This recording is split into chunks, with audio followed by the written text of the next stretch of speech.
I'm going to introduce each of our expert panelists. Each of them has a fascinating individual set of experiences about boosting a culture of vibrancy in an urban environment. And I'm going to ask them to talk a bit about their own projects. And I'm going to start with Dr. Helga Rabl-Stadler, the president of the Salzburg Festival. Salzburg has a particularly colourful, complicated history. And the festival, which is almost a century old, is the sort of thing that couldn't have happened in just any city. So tell us a bit about the origins of the Salzburg Festival, but also the impact today it's having on the quality of life in the city. First, allow me to express my gratitude to Siemens, to Pedro and his whole team, Bertolt Gremser, Häusler, Denin, all, that you made it happen, that we could export the wonderful idea of public screening. There you tear down the barriers for people who are not used to classic music. They do not have to pay a ticket. They come in and just are overwhelmed by the energy, by the force of music. And I think today, when you saw Don Carlo, for me, is my favorite opera, but today you saw the abduction of the Serail, you saw that has nothing to do with museum. Opera is nothing for the museum. Opera presents our deepest problems, love and hatred, jealousy and passion. And I think it's also an example, what we saw today, what we could do with this sort of performances. Brand a district. This is a district with big problems. There was unemployment and so on. And now it's there, a piece of marvelous, of inspiring architecture.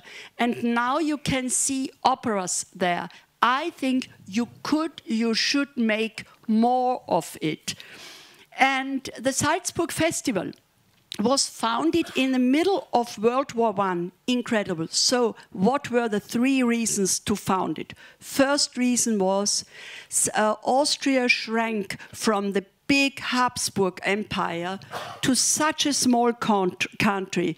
The not very charming French president, Clemenceau, said, "L'Autriche, c'est ce qu'il reste. Austria is the rest." Very nice, no? The French are not as charming as we think. And so the festival wanted to give back identity and self-confidence to the people there and to a whole nation. That was the first reason. The second reason was to show that there is culture, that there is something, that there is no industrial power, but that there are other energies. And the third reason was already an economic reason. The founders of the festival, a very, what should I say, esoteric poet, Hugo von Hofmannsthal, and the stage director, Max Reinhardt, were convinced that the festival could bring financial growth to this country. And of course, they never thought that once the festival would be the biggest festival in the world, with 4,000 employees in summer, with 260,000 tickets sold, with an income of 30 million euros of ticket sales. We have a record this year. They never dreamt that it would end like this.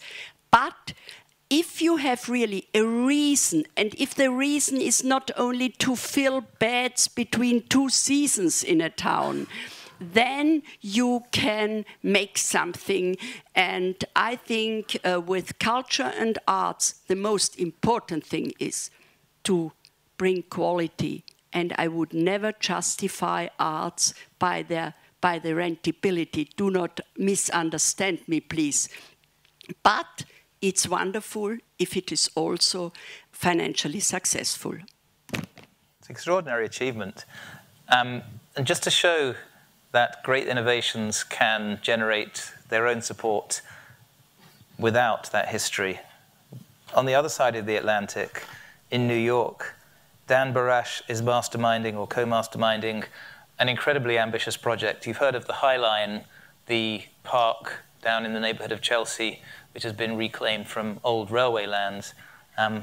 Dan is working on a project called the Lowline to create another different type of public space, which has had an initial flurry of support on Kickstarter. I think you said it raised $150,000, but you need a little bit more. You need $60 million. So Dan, how can we help? But tell us a bit about the thinking for the Lowline. What is it, where is it, and why it's needed?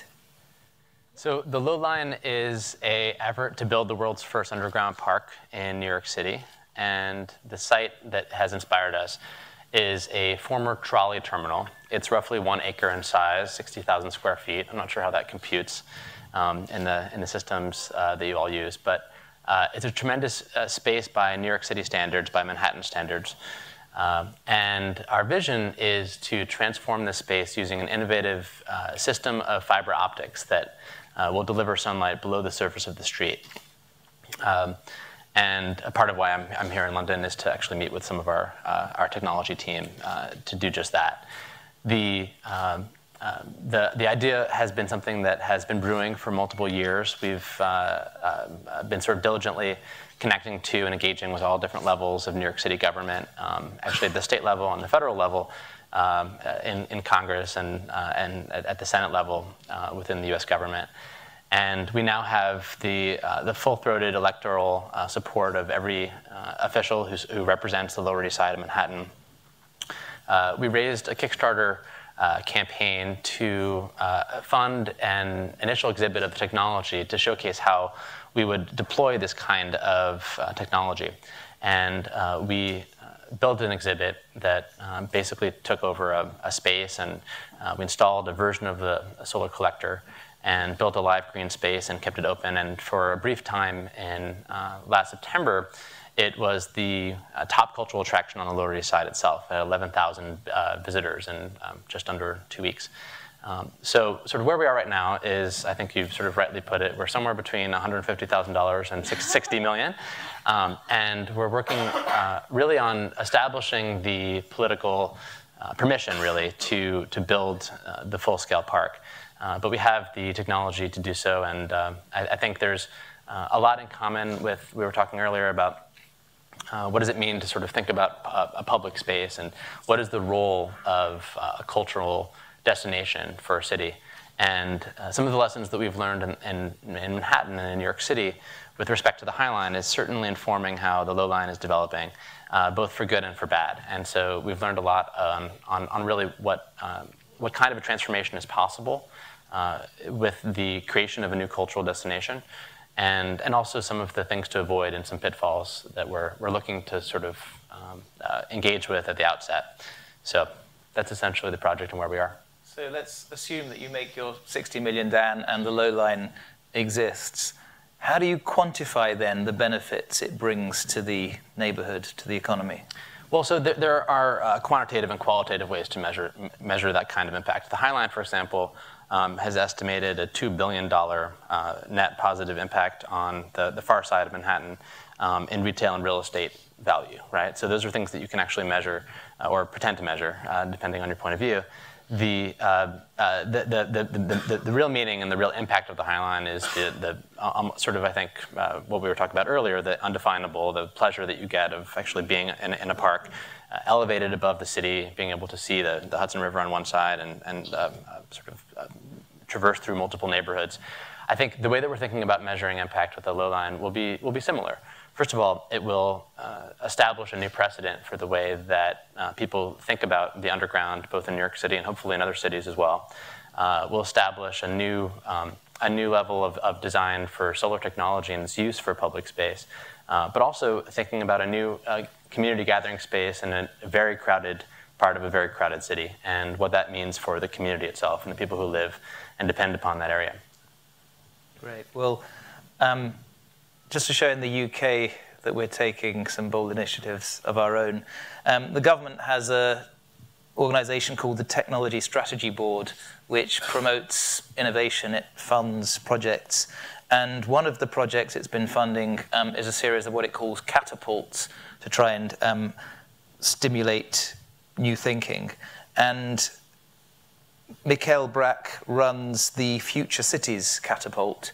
And you are thinking in terms of, it's quite new, but how you can use your influence, some funding, the team, I think you have 20 people, you said at the moment, to solve some urban problems in a way that private sector initiatives haven't been doing. So tell us a bit about why the Future Cities Catapult is needed and some of the specific things you can do to make London a more livable place.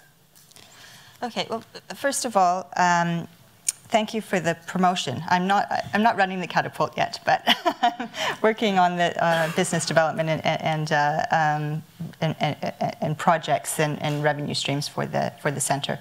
The Future Cities Catapult is a newly established and soon to be world-renowned global center of innovation for urban systems, for city systems and integrated city systems specifically, making better use and more efficient use of the resources and infrastructure available in cities. It'll be a place where we'll be able to bring together city leaders, businesses, large and small, and academia to collaborate and to work together to develop new solutions to better serve cities and make them better places to live. As you said, the Future Cities Catapult is one of 9 catapults, one of 7 catapults in the UK, looking at areas where the UK has some competitive advantage and it has some expertise that could be developed into a cluster. And the Future Cities Catapult is specifically, of course, addressing city systems. The sort of projects that we're looking at, it's a very new center, so keep in mind that these projects are not very well developed. And of course, we're very interested in talking to companies and individuals and SMEs and academics about potential collaborations and new projects. But so a couple of the things that we're working on, one project, for example, together with TfL and Microsoft and Vodafone, a number of companies, as well as the organization for guide dogs for the blind, to develop a way to allow blind people to enjoy and navigate and use a in as an enjoyable way as a fully sighted person would be able to. And so that will involve a number of different city systems, transportation, data, the actual physical environment and how things are organized in order to make the experience as enjoyable as possible for everybody who uses it. Great.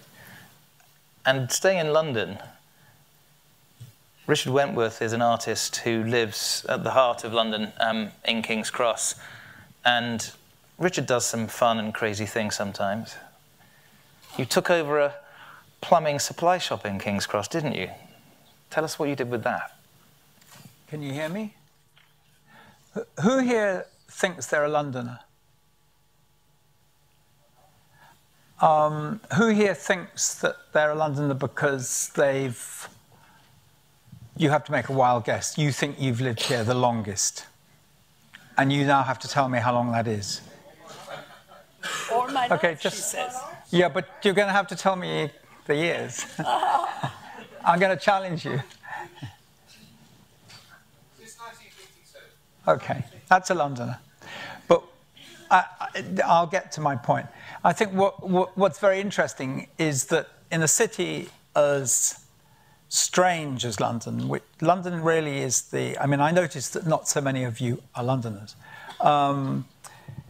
London really is the 19th century LA. You know, nobody knew what was going on. The railways had to get here. If you look at the map of this extremely stupidly shaped country, you can see why London is London, because you're going to have a railway that comes, Mr. Brunel comes from Cornwall, somebody has to come from Scotland, somebody has to come from Manchester, diddly-diddly-dee, and they all arrive nearly in the middle, but they weren't allowed to come to the middle because we love our politics. And they made a little circle, the Circle Line. The Circle Line is exactly the size of Manhattan. If you ever want to know what the difference is, we just didn't get any water in our Circle Line. Well, not big water.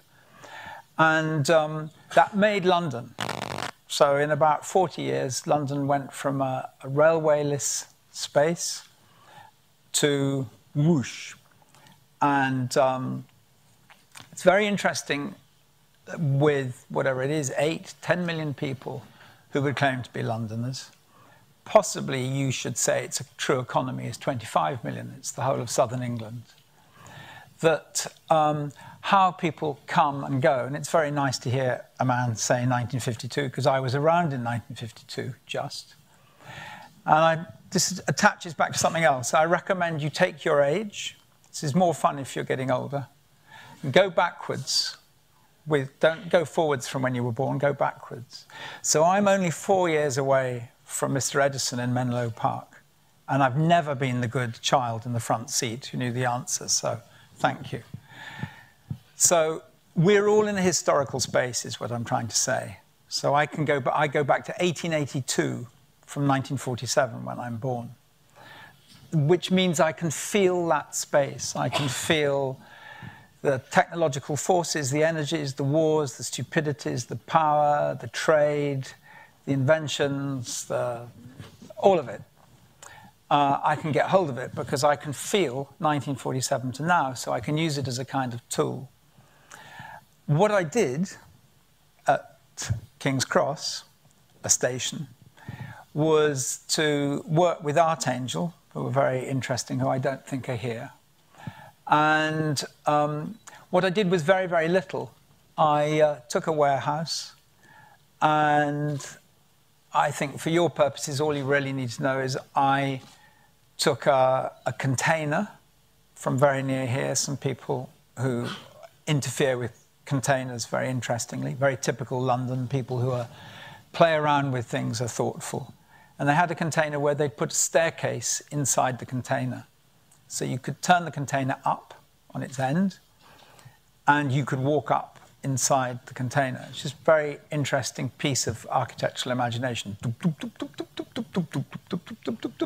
you get to the top, which is pretty high, a container on end, and you don't usually see them on end. They're not meant to be on end. And on the roof of it, or in the all the description, because we've got a... No, I'm going to be quick. I'm going to be quick. Don't worry. Because I want to get you on a second question, which is... well, you didn't say. A very brief question, which is, as an artist, as a sculptor, tell us... I'm nearly there. I'm nearly there. He's a good father. I built what do you have in a submarine? Is it a periscope? I'm a bit dyslexic. A periscope. So you could see the whole of King's Cross. This is exactly just over 10 years ago. And I brought you some pictures of what you see now, which you can pass around. This is me in the Eurostar. Did anyone know that Eurostar was going to be in King's Cross 10 years ago? A few people. So now you stand around in the train in Eurostar, not very interesting. You look out of the window and King's Cross just arrives in front of you. So 10 years ago, you had to stand on the top of a container and do this, which is a strangely intimate thing. And down below, I put 20 ping pong tables. And people just came from all over London and played ping pong. This is before it was fashionable to have ping pong tables lying around. And people would say to each other, what is this place? And next door was a car wash. People would come in and go, is it the council? It's dead good. There should be more of these. So unbelievably simple action. There were some other things. There were maps, all sorts of things. We haven't got time to do that. But what I'm trying to say is that artists don't do things. Artists have a kind of ego, but mostly artists are itchy. They're self-propelled people. And this would include lots of people that you work with. They do things because they want to do them. They get up in the morning and they have a little itch, and they activate the itch. Do you see a correlation between an area that's taken over in a city by artists and long-term vibrancy? Because the Richard Florida scenario, a lot of what Tony Hsieh's doing is saying, bring in the creative people, the economy will boost on the back of it. You can't do that. We're too difficult. We don't want to be bussed anywhere. And in fact, if London has a problem, is it's kind of running out of its little rat runs. So I've lived in London for 60 years, my wife another 60. Together we've lived here for 120 years. I can feel the way the city works. I'm like a dog. I could take you all for a walk. Some of you get bored and go home. Some of you would really like it. So we don't have time to go through all 120 of those years because we have another panelist. Pedro Miranda from Siemens, head of corporate development, is the man who's brought you this fantastic building.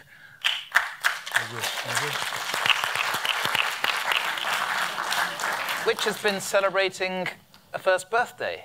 So, Pedro, explain a bit about the thinking behind building in, not one of the most affluent parts of London, a centre of innovation like this, and some of the things you've learned in that first year. Well, I would like first to make a thank you for Helga being so kind and mention Siemens. I think the partnership that we have with the Salzburg Festival is well known for many years, also in Salzburg. So it's the first time we are together here in London. And I would like also to thank Steffi from the DLD organization for the kind words that you sent to Siemens. So we are very proud to have you both here in our building. So David, let's see. This has been quite an interesting, different views about cities, and some people have more a local view, some others have more a global view. I think what we wanted to express here, coming to London, is to make something which is sustainable and it's here to last. That means it's resilience, it will grow with the city. And if you take a look at the building itself, it's not really a skyscraper. It's really a very flat building. It's the size of a soccer field, but it has all the technologies that you can think of, which makes it one of the most sustainable buildings in the world. And this is really what it makes unique, the Crystal. It's in the middle of East London, which was depressed, and it's no longer depressed, not because of the Crystal, but because of the developments that have been occurring in the Green Enterprise District of London, and also the massive investments that will be coming around the rail docks. So we thought, let's make the building really unique. What makes the building unique? First, you need certifications. It's like being a doctor or an eye doctor or a cancer doctor. So you really have to be certified. Otherwise, you don't go to those doctors. So we have two of the highest certifications in the world. Actually, this building is the only building in the world with two certifications. First, the LEED Platinum. We just got it this afternoon from the US, which is the leadership in energy and environmental design. And we have the BREEAM certification, which is the Economic Environment Assessment Method from the UK, where we have the outstanding certification. So these two certifications make it the only building in the world at the highest level. I'm going to give you, thank you very much, and I think there are some engineers which helped to build the building in the last year, and I have to tell you, this is teamwork. To get these certifications is not Pedro Miranda or Peter Löscher or Joe Kaiser. This is about good engineering, good specialization on bringing the best of building construction, because we want to be innovative. I have very close to the Crystal, we have Canary Wharf, which, around 100,000 people live there. 100,000 people live there, which is amazing. They are our neighbors. If you take a look at Canary Wharf, what is the issue with Canary Wharf? It's a nucleus, it's a cluster. So that means London had this brilliant idea to develop a place where the back office of banks would be not in central London, where the square meter is very, very expensive. And they decided to move, maybe 20 years ago, to build that extraordinary platform of finance center. 84% of those buildings have Siemens technology. 84%. That means if you have a fire in Canary Wharf, for sure it will be a Siemens system detecting it. And the beauty of it is that it detects correctly. That means if it's smoke, if it's fire, if it's gas, if it's steam, because you cannot have 100,000 people coming out of the buildings just because of false alarm. So this is the technology which makes sense for cities, to bring really intelligent technology into the places and make things comfortable without putting logos all over the place that Siemens did this and that. And this is one of the, let's say, platforms that we have as Showcase worldwide. So as we enter a more digitally connected era with very low-cost sensors everywhere in the city, what opportunities does the panel see for using the data that we're all generating, maybe encouraging organizations to free up the data, not just where buses are in real time, but all sorts of other signals that sensors are picking up. What opportunities do we have to use all this information to make these places more livable, more culturally enriching? Well, data is power, information is power. And in modern world, all the information that you can get in real time is what you really need. You don't need old data, you need new data to make decisions for the future. So for example, if you have a Sandy in New York, what do you need? You need information systems which tell you that, of course, the Sandy storm is coming to New York, but that's not enough. You have to have data on the water systems, you have to have data in the electrical systems, you have to have data in the building systems. And this is one example of how important it is to have the right wired data around cities. This is not a jargon, this is really the future. We have to be more resilient, we need to be more safe, and data brings a lot of safety and comfort. Dan, your project is quite technology-led as well. Where does being innovative with the new kinds of technology fit into being human scale, providing a space that people will love to use? Yeah, I think in our research, we conducted a set of feasibility studies on sort of not only is this technically possible to build an underground park in this location, but also what would make it popular and successful, what would draw people to the space. And I think the good news is that there are a lot of other models to look to as to what actually constitutes a successful public space. And I think city planners have been scratching their heads for why some city parks become sort of derelict, sort of drug user places that are unsafe, and other places that are vibrant and full of cultural activities and really beloved public spaces.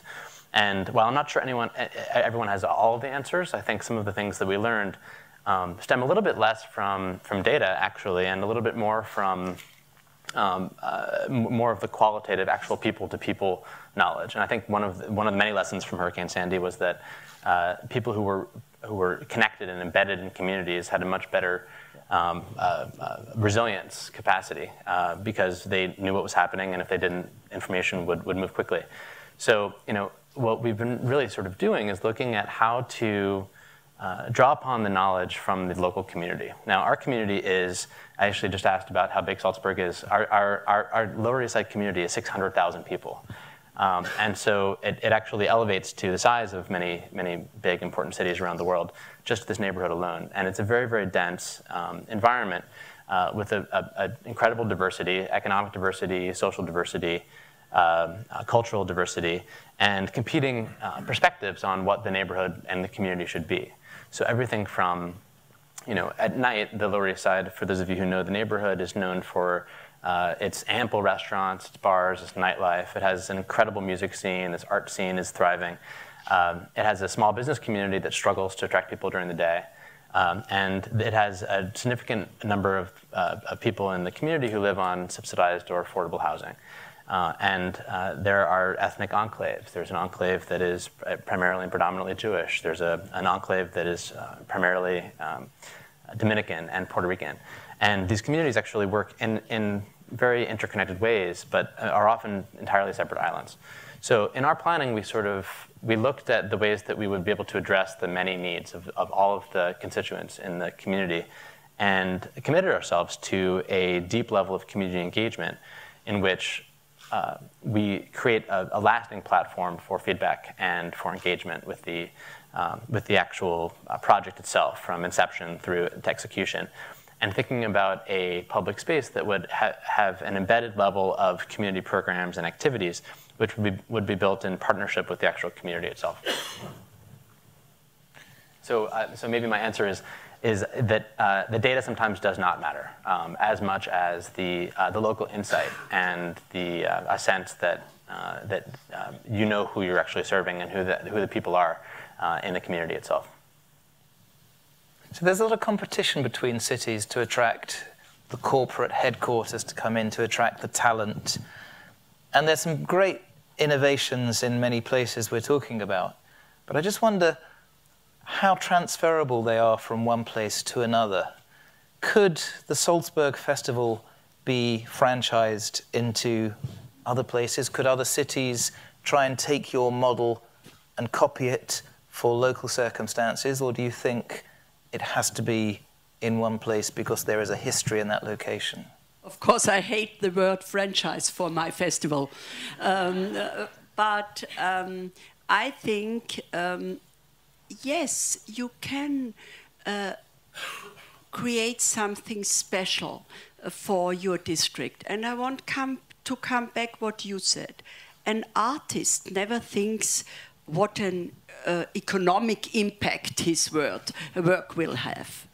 But you are so precious for us because you are the change architects of our world. The entrepreneurs always talk about change architects. They are the best because they have a feeling what is in the air, what we do not feel.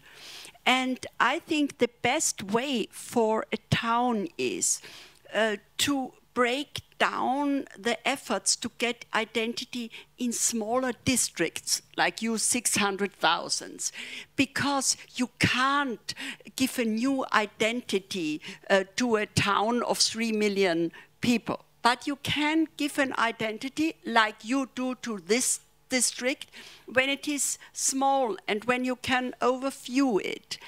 And then you have people to make proud for what is going on there, because this is also a big mistake, only making people proud of the glorious past. Yes, Turner was a wonderful painter, but if you do not make people proud of the contemporary artists, so it's empty.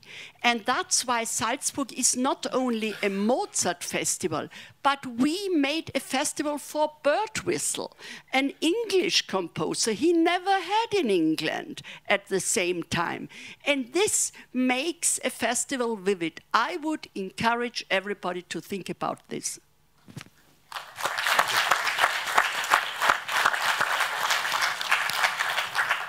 So we'll take some questions from the audience in a couple of minutes. I was just thinking, Richard, if you were designing some kind of artistic trigger to cultural renaissance, maybe economic renaissance in a part of Britain that is currently neglected, what would you do?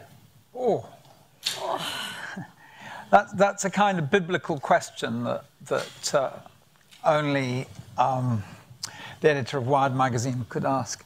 I think I think it's very important that Helga picked up on something. I think I'm really not very interested in the idea that some people are creative and other people are not. I think it's not true. A lot of you have children. You watch children. They come from heaven. They just they fictionalize and fabulate and project constantly, and by about 12, we drum it out of them and they become adults. And part of the I spend a lot of time around young people in art schools. You keep that up. It's possible. So I really don't want to make that distinction. And I think there's another, the thing I want to really suggest is that I don't think that many artists are problem solvers. They have what I would call a perfectly good design intelligence. That's with a little d. You all design things. You put things on the table. You make a sandwich. You eat it. You design it. You invent it. Artists have perfectly good design capabilities, but they're not, for the greater part, Ebenezer Howard. They're not people with big visions about... There are people, you know, hooray for Ebenezer Howard. So if you say, what have I done recently that I'm proud of? I worked in Manchester with Hans Ulrich on in the Manchester Festival. Manchester is not, I wouldn't say Manchester is deprived. It's a city of great... I think one of the nicest things that's been coming out of this is, what is confidence? Where do you get confidence from? You meet somebody with confidence, you know it at once. It's extraordinary quality. Manchester has a very, very significant confidence. And for a Londoner, it's a great pleasure to go and work and do something physical and provocative, which I find easy to do. But that's because I'm a little bit haptic. And that, I don't know whether you know that word, but it just means that I know the end of my fingertips. I think the world is interesting. I like what stuff is made of. And some of you do that. So it's a really bastard question, I have to say. I take that as an I don't know. So if the artists are too troublesome to be predictable as generators of kind of renovated, innovative bits of the city, are the technologists the answer, Mikele? Well, the Future Cities Catapult is not about technology. I mean, it's part of the Technology Strategy Board, so they might not like me to say that. But it's not about smart cities. It's about everything that's going to be in future cities. And certainly future cities will involve a lot of technology, data, sensors, etc. They'll also hopefully be more sustainable environmentally. But there'll be a lot of other things as well. And the actual physical form of cities could be very different. But is it that startup mindset that's going to give us the answer? I think the startup mindset and the creative mindset, both, and they're not necessarily the same thing. And both of those things exist in London already to a very big degree, as well as all of the big businesses that can help to create the large infrastructure systems. And then there are other smaller scale systems that might start out at the very small scale, maybe smaller than the area that you're looking at for your park, maybe even down to the postcode scale. And we need to think about how we proliferate and encourage those systems, if they're working, to continue throughout the cities. So we have 5 people with expert knowledge of the cities, and now we have some space for the audience to ask any or all of them some questions. I think there are some microphones that are going to be running around. The only rule is your question must have a question mark, because we want to fit in as many as possible. Tell us who you are, and if there's somebody in particular you want to answer the question, just say so.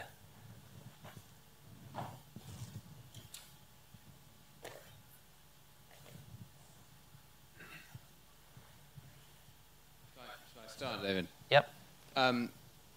Thank you, David, for separating it into a technical thing and a cultural thing.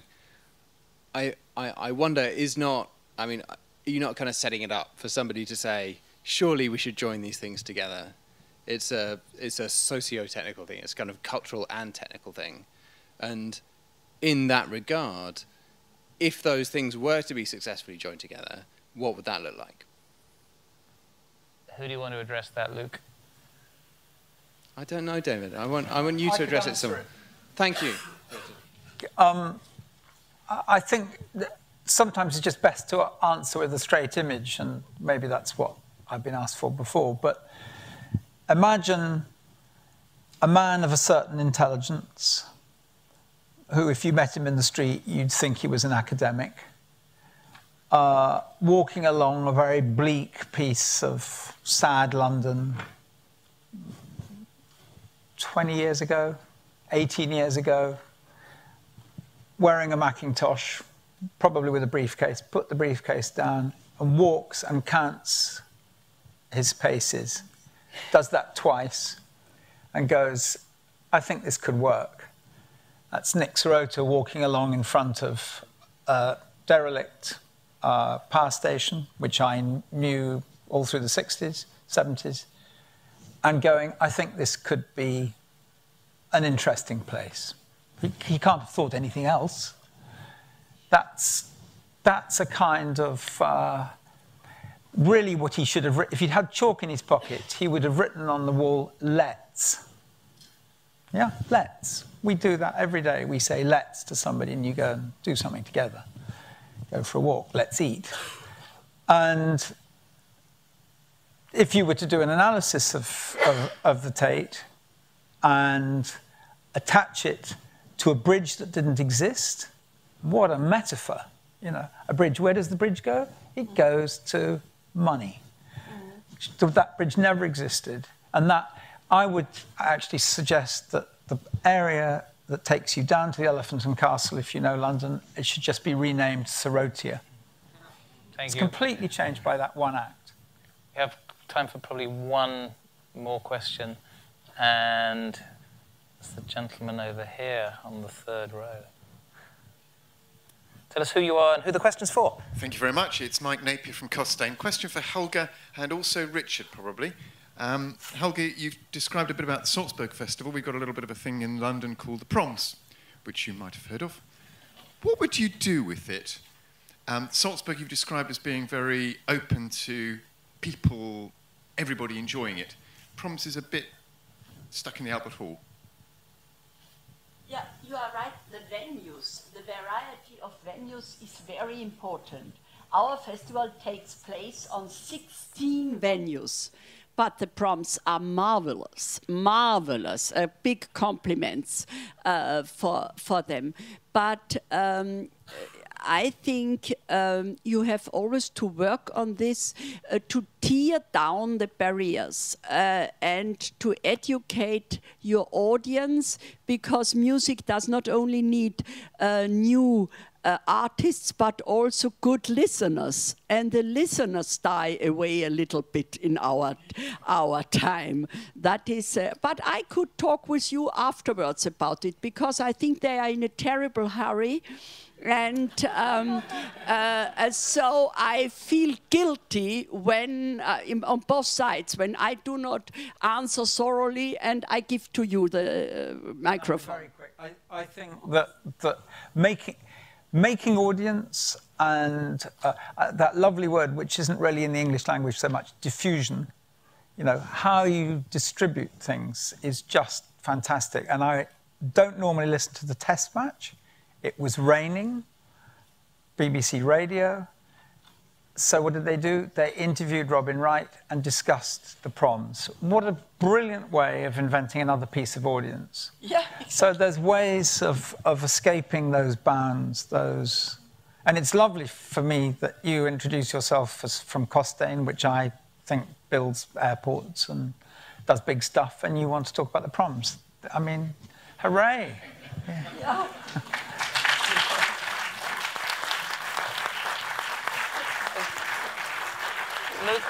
Lucas and Steffi, can we not have another half an hour or 40 minutes or hour?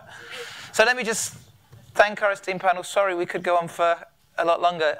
Thank you, Helga, Richard, Dan, Mikele, Pedro, and everybody here for your attention and your questions. Thank you.